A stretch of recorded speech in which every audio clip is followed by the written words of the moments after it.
malam hari ini kita mau sama-sama belajar dari kebenaran firman Tuhan, dan tema yang mau saya bagikan adalah hati melayani. Hidup manusia itu terdiri dari pengulangan.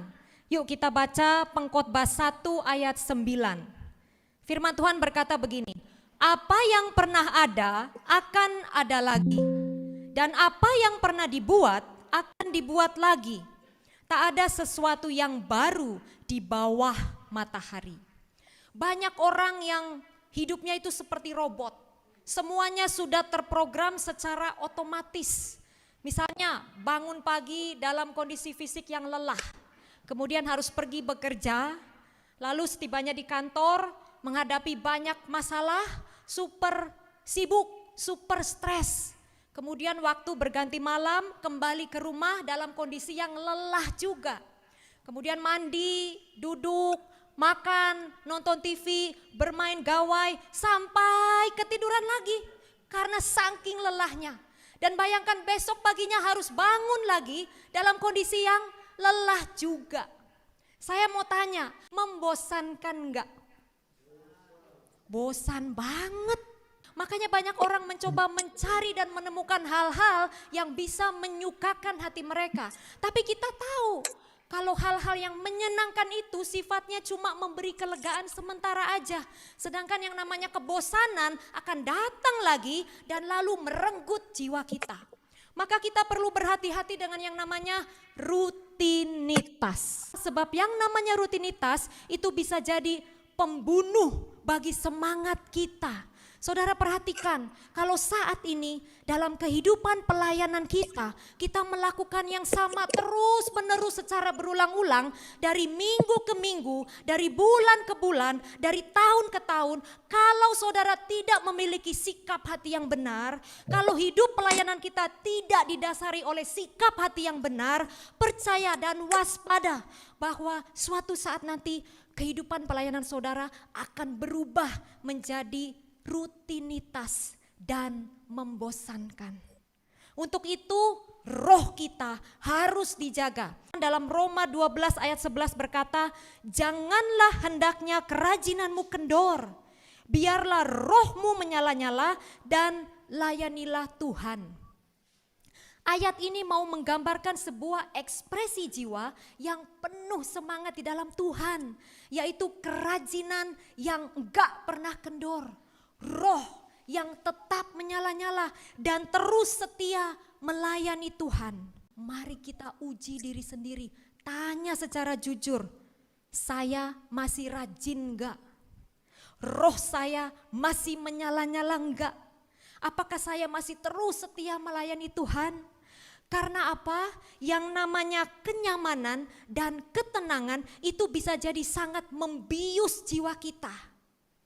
Mari kita ingat kembali bagaimana hidup kita sebelum masa pandemi itu terjadi. Kita begitu sibuk, betul? Sibuk bepergian, sibuk sekolah, sibuk berdagang, sibuk bekerja, sibuk melayani gereja, pokoknya sibuk.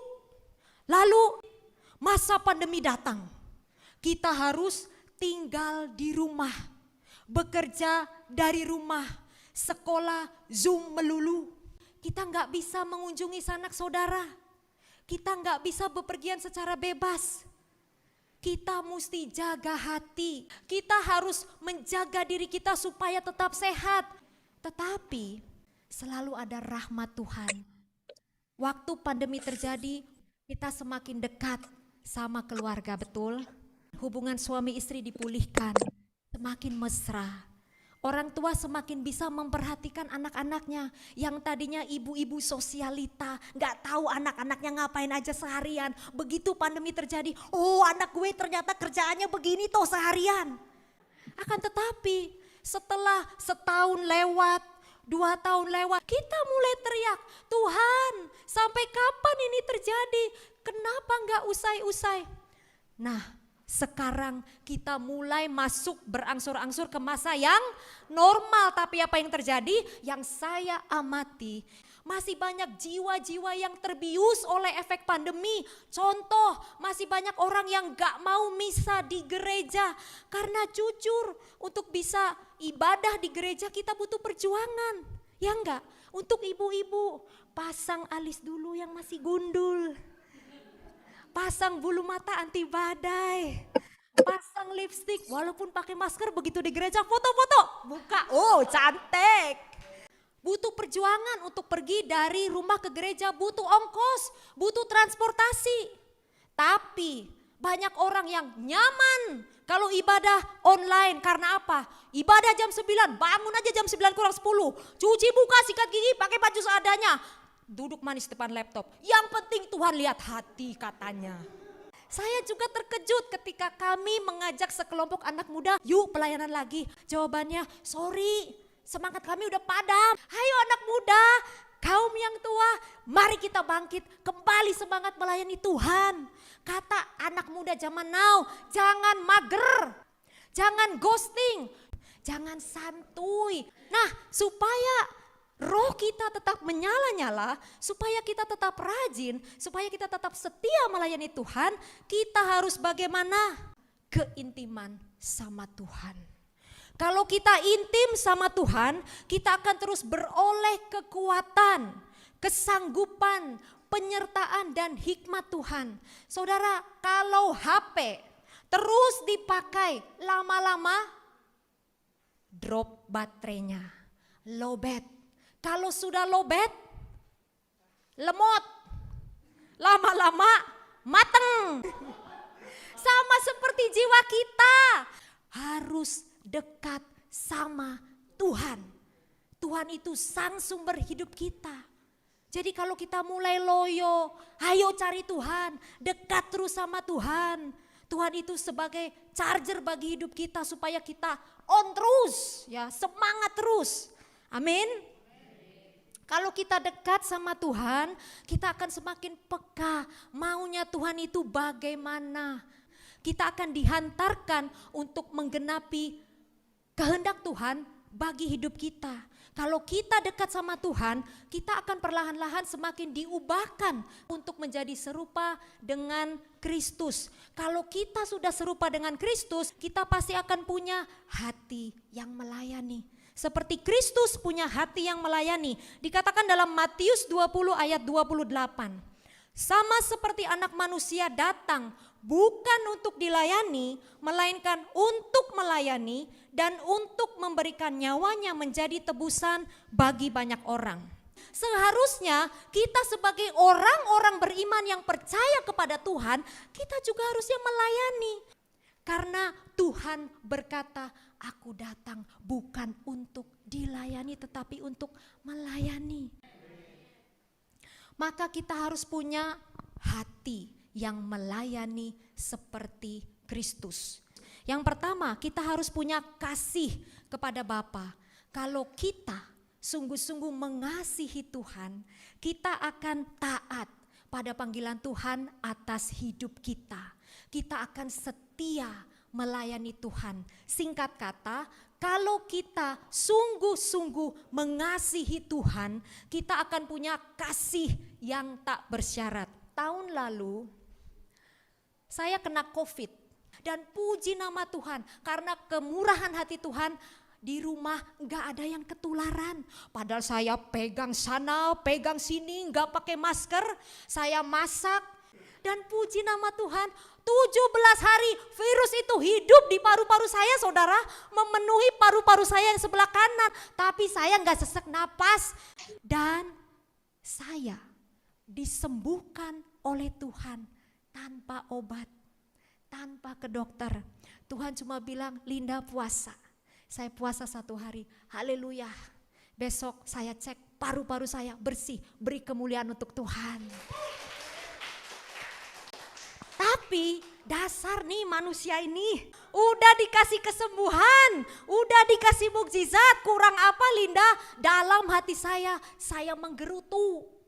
Jujur saya bilang gini, Tuhan, hamba sudah taat, hamba sudah doa, kok ya kena juga. 3 hari kemudian Saya kalau malam tuh punya kebiasaan menonton video YouTube, mendengarkan pengajaran-pengajaran. Tiba-tiba Roh Kudus bilang, tonton video itu. Apa judulnya? Unconditional Love, kasih tak bersyarat. Saya tonton dari awal sampai akhir, kisahnya mirip tapi gak sama. Hamba Tuhan ini juga sama. Tuhan, aku sudah taat, aku sudah mewartakan firman-Mu, tapi kenapa aku kena kecelakaan? Tapi dia enggak kenapa-kenapa. Mobilnya rusak parah, tapi dia dan keluarganya enggak lecet sedikit pun. Lalu saya mengerti, lewat peristiwa ini Tuhan ingin mengajarkan saya, Linda, miliki kasih yang tidak bersyarat. Jadi saya juga mau mengajak saudara, mari miliki kasih tak bersyarat untuk Tuhan. Jangan mengeluh saat kita berpeluh. Tetaplah mengucap syukur walau kondisi hidup kita sedang tersungkur. Amin. Amin. Kita harus punya unconditional love atau kasih yang tidak bersyarat. Mengapa? Kalau tidak demikian, sedikit-dikit kita kecewa, sedikit-dikit kita marah, sedikit-dikit kita jengkel sama Tuhan.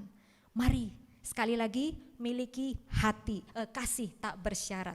Yang kedua, kita harus punya hati melayani seperti Kristus, yaitu penuh kasih kepada sesama. Saudara, kalau kita sungguh-sungguh mengasihi jiwa-jiwa sesama, gak ada kata bosan melayani. Karena ingat, fokus pelayanan bukan pada aktivitasnya, tetapi dengar baik-baik, jadikan pelayanan sebagai sebuah kesempatan untuk mengasihi. Karena di dalam kasih tidak ada kejenuhan. Maka kalau semangat kita sedang pudar, sedang loyo, jangan bilang mundur aja gue, bosan di PD, mau beralih ke yang lain. Jangan. Tapi bangun intimacy with God. Bangun keintiman sama Tuhan. Pasang chargernya supaya jiwa kita on kembali, bangkit kembali. Ya, ingat, tanpa keintiman sama Tuhan, semua orang bisa melayani. Tapi mereka yang sibuk pelayanan belum tentu punya hati yang melayani. Mengapa? Karena motivasinya salah.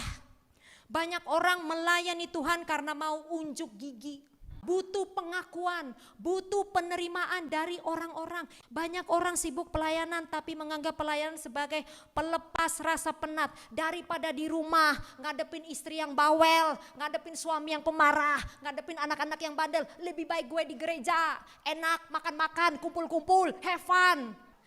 Banyak yang sibuk pelayanan tapi karena terpaksa dipaksa sama siapa? Sama emak bapaknya. Ayo pelayanan. Padahal orang tuanya gak pernah memberi diri untuk gereja. Ayo ibu bapak pelayanan. Enggak biar anak aja. Banyak orang pelayanan karena apa? Carinya kesibukan. Daripada nganggur banyak melamun kesambet. Mendingan ke gereja pelayanan. Tapi gak tahu apa maunya Tuhan dalam hidupku. Percaya saudara, kalau kita gak tahu maunya Tuhan apa, pelayanan kita gak berkembang. Banyak yang pelayanan maunya cari penghidupan dalam gereja, cari ladang basah. Hello, harusnya kita menghidupi gereja. Jangan maunya cari berkat aja. Katanya kalau semakin engkau banyak pelayanan, semakin engkau diberkati. Saya mau tanya balik, kalau engkau gak diberkati, mau gak tetap setia sama Tuhan? Maka saudara, kalau kita melayani Tuhan tapi motivasinya seperti ini, saat hal-hal ini enggak dipenuhi, yang terjadi adalah muntaber, mundur tanpa berita. Yang kedua, maaf Cilinda, enggak bisa melayani lagi. Kenapa? Sibuk. Saya ingat waktu saya mau dipilih jadi anggota DPH, saya berkata sama Ci Yulia, Ci, saya enggak mau jadi dewan, saya sibuk. Saya fokusnya mau renovasi rumah, saya sibuk. Ingat Ci Yulia? Mari saudara, kita uji motivasi kita dalam melayani Tuhan. Apakah kita tetap rendah hati saat ada yang memuji? atau malah kita mencuri kemuliaan Tuhan bagi diri sendiri. Kalau nggak ada saya, nggak mungkin ini bisa sukses. Apakah kita tetap melayani saat kita ditolak dan dikritik? Apakah kita mau tetap sangkal diri agar tetap melayani? Kita mau mengampuni ketika hati kita dilukai? Apakah kita tidak marah saat posisi kita digeser? Apakah kita mau tetap tunduk sama pimpinan sekalipun saudara adalah seorang yang lebih hebat dari pimpinan Anda? Apakah kita tetap bertahan saat orang-orang meninggalkan dan kita terpaksa melakukan semuanya sendirian? Di HP saya tuh banyak grup gereja. Saya amati, saya pelajari. Kalau di WA ada yang memposting, nih ada yang ulang tahun, grupnya rame, happy birthday, panjang umur, banyak berkat, makan-makan. Apalagi kalau judulnya makan-makan, langsung semua bangkit dari kuburan. Rame WA-nya, haleluya. Tapi begitu posting, ada seminar pelayanan, diam semua, haleluya. Derita seorang ketua.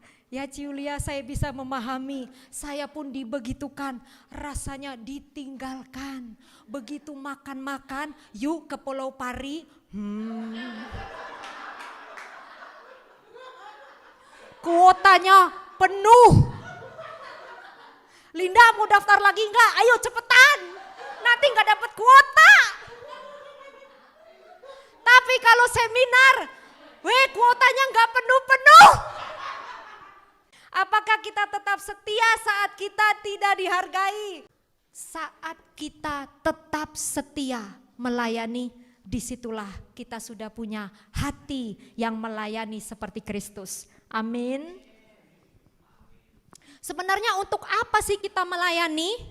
Kita baca Efesus 4 ayat 11 sampai 16. Ayat 11. Dan ialah yang memberikan baik rasul-rasul maupun nabi-nabi, baik pemberita-pemberita Injil maupun gembala-gembala dan pengajar-pengajar untuk memperlengkapi orang-orang kudus bagi pekerjaan pelayanan, bagi pembangunan tubuh Kristus. Sampai kita semua telah mencapai kesatuan iman dan pengetahuan yang benar tentang anak Allah, kedewasaan penuh dan tingkat pertumbuhan yang sesuai dengan kepenuhan Kristus. Ayat 14. Sehingga kita bukan lagi anak-anak yang diombang-ambingkan oleh rupa-rupa angin pengajaran, oleh permainan palsu manusia dalam kelicikan mereka yang menyesatkan. Tetapi dengan teguh berpegang kepada kebenaran di dalam kasih, kita bertumbuh di dalam segala hal ke arah Dia Kristus yang adalah kepala. Ayat 16. Daripadanya lah seluruh tubuh yang rapih, tersusun dan diikat menjadi satu oleh pelayanan semua bagiannya sesuai dengan kadar pekerjaan tiap-tiap anggota, menerima pertumbuhannya dan membangun dirinya dalam kasih. Maka kita bisa memahami ada dua tujuan melayani. Yang pertama untuk membangun tubuh Kristus.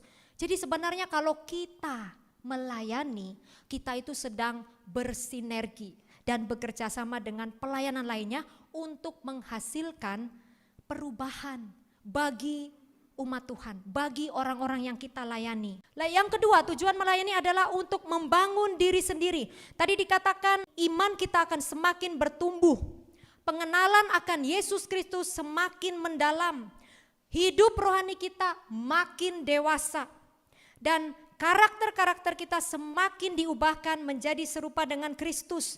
Lalu kita semakin mengerti ajaran-ajaran Yesus supaya apa? Tidak mudah disesatkan oleh ajaran-ajaran dunia. Maka kalau ada situasi-situasi yang enggak mengenakan di dalam pelayanan, jadikan itu sebagai amplas untuk menghaluskan karakter-karakter kita. Jangan dikit-dikit gue mundur aja. Kita baca Amsal 27 ayat 17. Besi menajamkan besi, orang menajamkan sesamanya. Jadi kalau ada sebuah situasi atau perkataan atau tingkah laku sesama yang membuat perasaan kita bagaikan kalau di amplas itu kan digosok dengan keras, ya enggak? Cara kita merespon akan menentukan apakah karakter kita mau dibentuk atau enggak. Kalau dikit-dikit mundur, dia sudah menyakiti hatiku, berarti Anda enggak mau karakter Anda dibentuk karena Anda enggak mau mengampuni. Hati yang telah diselamatkan adalah hati yang ingin melayani. Maka dari tujuan ini, yaitu membangun tubuh Kristus dan membangun diri sendiri, seharusnya kita paham kalau Tuhan memang menetapkan kita semua untuk melayani. Selanjutnya, mengapa punya hati melayani itu penting? Kita baca sama-sama 2 Korintus 5 ayat 15. Dan Kristus telah mati untuk semua orang, supaya mereka yang hidup tidak lagi hidup untuk dirinya sendiri, tetapi untuk Dia yang telah mati dan telah dibangkitkan untuk mereka. Kita harus punya hati melayani supaya kita tahu arah dan tujuan hidup kita. Dan yang kedua ini penting. 1 Korintus 15 ayat 58. Karena itu saudara-saudaraku yang kekasih, berdirilah teguh. Jangan goyah dan giatlah selalu dalam pekerjaan Tuhan. Sebab kamu tahu bahwa dalam persekutuan dengan Tuhan jerih payahmu tidak sia-sia. Jadi kita harus punya hati melayani karena tidak ada yang sia-sia dalam melakukan pekerjaan bagi Tuhan. Gak ada yang sia-sia, maka tetap melayani. Tetap aktif, tetap setia melayani Tuhan. Orang Kristen yang paham akan tujuan Allah dalam hidupnya akan selalu cari kesempatan untuk berbuah lebih dalam lagi bagi kemuliaan Tuhan. Maka yang dicari enggak hanya uang, harta, enggak hanya jabatan, kehormatan. Untuk apa kaya kalau enggak mau berkarya? Untuk apa naik pangkat kalau hidup enggak jadi berkat? Untuk apa jadi orang terhormat kalau punya hidup enggak berhikmat? Maka jangan pakai alasan apapun untuk tidak melayani Tuhan. Linda, aku sudah tua, bisa apa? Kita baca Amsal 20 ayat 29. Hiasan orang muda ialah kekuatannya dan keindahan orang tua ialah uban. Saya percaya baik kaum muda maupun kaum lansia sama-sama punya keuntungan. Yang muda karena masih muda, masih kuat, punya pekerjaan, punya masa depan. Tapi yang kaum lansia juga gak kalah. Mereka punya kehormatan dan masa lalu. Saya percaya orang tua itu sudah banyak makan asam dan garam kehidupan, maka sudah sewajarnya masa lalu orang tua kita jadikan teladan. Amin. Iya. Jadi kalau mau melayani Tuhan, tunggu waktu yang sempurna. Percaya saudara, kita enggak akan melakukan apa-apa. Saya mau tutup dengan ini. Selagi ada kesempatan hidup, yuk layani Tuhan, layani sesama. Miliki hati yang melayani seperti Kristus, penuh kasih kepada Tuhan, penuh kasih kepada sesama. Sekalipun dikritik, dihujat, disakiti, maju terus. Jangan dikit-dikit mundur, kenapa? Sibuk. Mundur, kenapa? Dia jahat. Ingat, hukum tabur tuai. Saya percaya apa yang kita tuai hari ini itu berdasarkan taburan-taburan kita di masa lalu. Dan saya percaya juga apa yang kita tabur hari ini dan hari-hari di depan akan kita tuai esok kelak. Amin. Karena tidak ada yang sia-sia melayani pekerjaan bagi Tuhan. Amin. Haleluya. Mari kita berdoa. Dalam nama Bapa dan Putra dan Roh Kudus. Amin. Tuhan Yesus, terima kasih untuk taburan firman-Mu untuk kami semua. Tuhan, beri kami hati yang melayani seperti Engkau. Beri kami kasih-Mu yang berlimpah-limpah Tuhan. Supaya kami sungguh beroleh kekuatan, beroleh hikmat-Mu, beroleh penyertaan-Mu Tuhan. Beroleh kesanggupan daripada-Mu. Supaya kami pun boleh belajar untuk setia mengasihi Engkau. Setia melayani Tuhan, setia melayani jiwa-jiwa.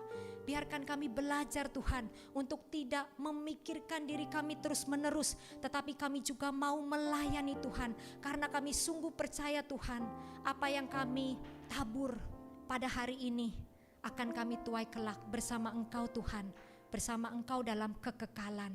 Tuhan, ajar kami, bimbing kami untuk dapat menyerupai seperti Kristus. Berikan kami damai sejahtera-Mu Tuhan, supaya kami selalu bahagia dalam melayani sesama. Sekalipun kami mendapat gesekan, mendapat pertentangan, mendapat penolakan, tetapi Tuhan, kami percaya karena Engkau yang menginginkan kami untuk melayani, maka Engkau juga akan memberi kesanggupan kepada kami, supaya kami boleh terus setia melayani Engkau. Karena firman-Mu, iya dan amin. Karena kami sungguh percaya Tuhan, di dalam kami setia melayani Engkau, tidak ada yang sia-sia.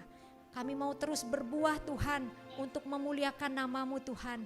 Sebab kami adalah anak-anak-Mu Tuhan. Ajar kami Tuhan, untuk dapat terus mengucap syukur dengan kami mau melayani sesama. Kami mau belajar Tuhan, setia kepada Engkau dan setia melayani sesama. Amin, amin. Dalam nama Bapa dan Putra dan Roh Kudus, amin. Terima kasih, selamat malam.